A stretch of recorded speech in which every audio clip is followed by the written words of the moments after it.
Good evening, everybody, and how's everybody doing today? I'm glad you made it back. I have another project that I'm going to be working on. Let me walk out here so I'm not squinting as much. That way I can turn this way. Anyway, I have another project that I'm going to be working on this weekend. Last time, if you remember right, I had a 01 Cummins in here. Today I got something just a little bit different. It's another friend of mine's truck. What we have is a 1996 Ford F-150 four-wheel drive standard cab. It is a pretty remarkably clean truck. He purchased this truck probably about 2 years ago. He's been driving it for a while. It just has a little bit of rust on these wheel wells right here. It is his second truck, and I don't know why I say a lot, but oh well. Anyway, moving on.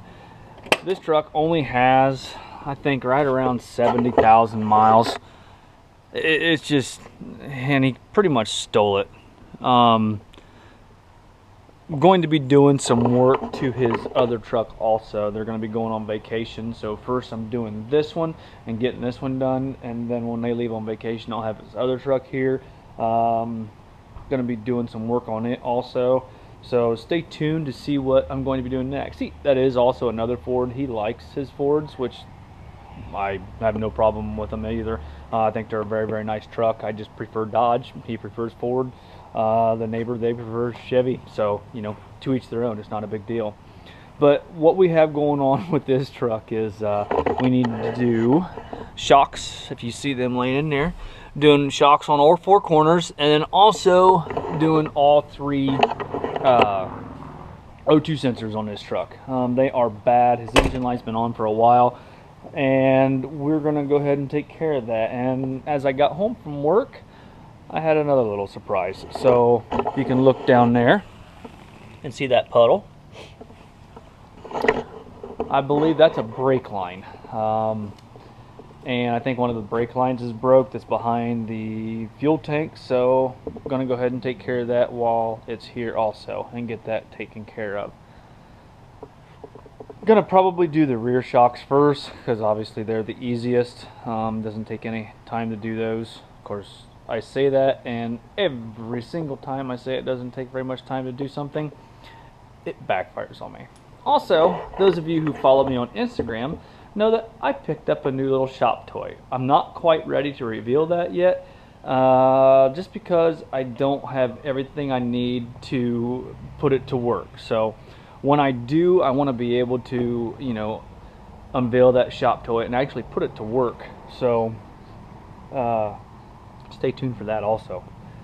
Let's go grab some tools and get these rear shocks off and get these replaced first. The shocks he chose to go with are just a Monroe OE replacement. They're a Monroe Matic Plus gas charged shock absorber basically. If you want to know, there is the rear part number, and the fronts is right here.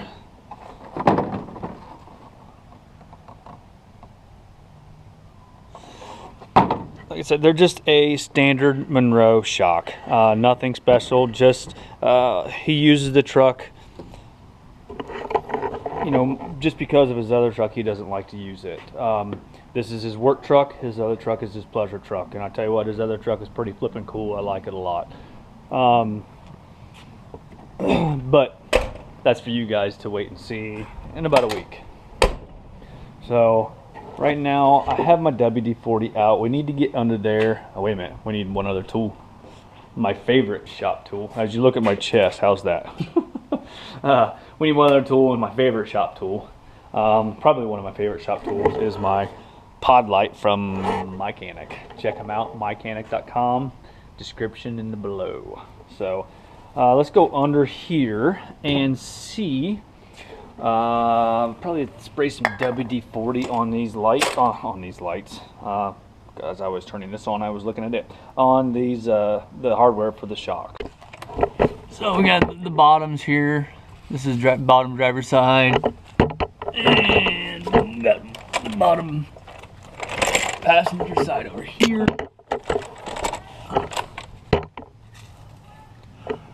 Just shoot some WD-40 up there. that. And do the same thing on the driver's side. Let that soak for just a little bit. And I think I'm gonna have to grab a jack and jack this back up. Anyway, let's roll around the other side here and try and see where this brake fluid leak is coming from.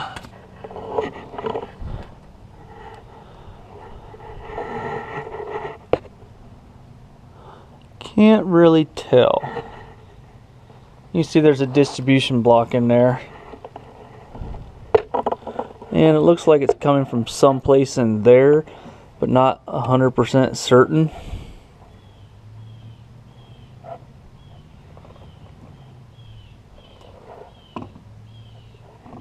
But we'll see if we can't tighten it up and find the issue. I think right there's the issue right there. You see where there's a splice in there, and it just doesn't look like it's tight. So no big deal. We'll just get that tightened up and get it taken care of. So it looks like the brake leak is just coming from a splice in there. Not a big deal. Try and get it tightened up and see if we can't get it not to leak. So in the meantime, we'll let that WD-40 soak just a little bit, and I will grab some other tools and see if we can't get this brake line tightened up. So brake line, I believe, is fixed. It doesn't seem to be leaking anymore. It was a little bit tight to get in there, so I did not have the camera on because you wouldn't have been able to see it anyway. But I will show you what I did.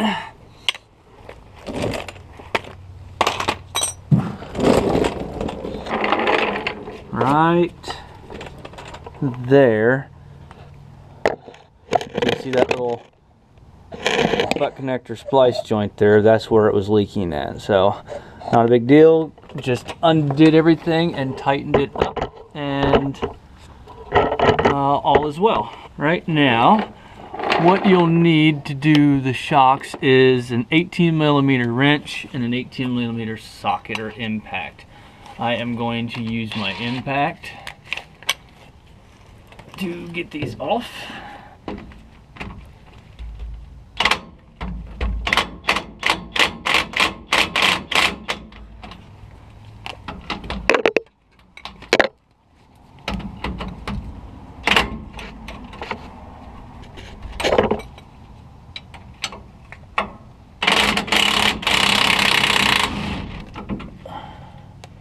And then also you need an 18mm for the top.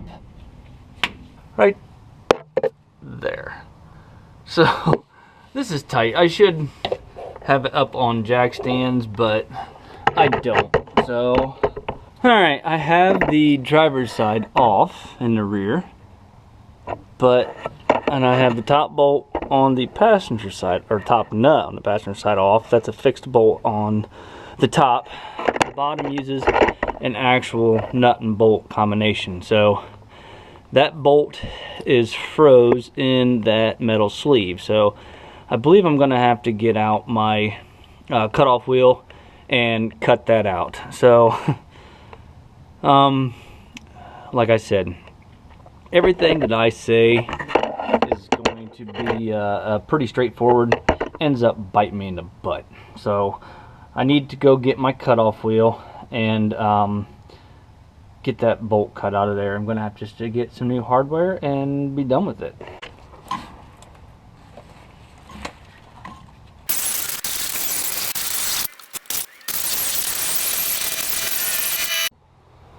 Okay, both rear shocks are off.